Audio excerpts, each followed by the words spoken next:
Hi YouTube. This is going to be my third and final video on the subject of the United Nations. So I'll just pick up where I left off in my last video.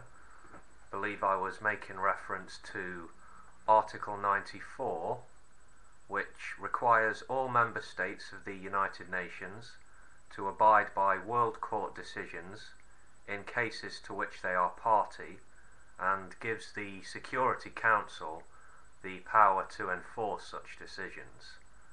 The World Court is, of course, the International Court of Justice. Chapter 15 designates the Secretary General as the Chief Administrative Officer of the UN organization. Chapter 16 prohibits secret treaties, which effectively establishes the UN Charter as the Supreme World Charter, the Supreme World Treaty, in effect. Now, Chapter 18 deals with amendments to the Charter. Apparently, the General Assembly can submit an amendment to the member states, or a convention can be called to propose amendments. For an amendment to be adopted, a 2/3 supermajority is required, and ratification by a supermajority of respective member states is required. The amendment procedure contains a provision that does not allow states to be deprived of their suffrage without their consent. Now, I ask, could the UN organization be reorganized into a world government? Well, Article 108, that's in Chapter 18, states, amendments to the present Charter shall come into force for all members of the UN when they have been adopted by a vote of 2/3 of the members of the General Assembly, and ratified in accordance with their respective constitutional processes by 2/3 of the members of the UN, including all permanent members of the Security Council.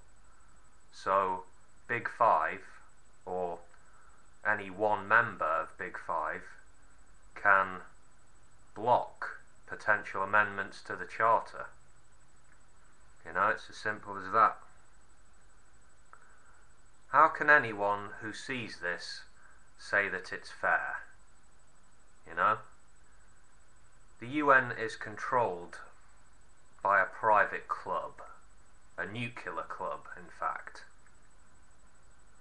187 member states have to bow down to the Supreme Security Council.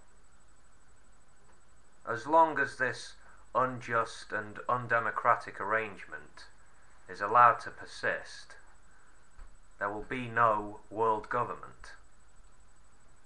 Global political and economic union will remain just a pipe dream.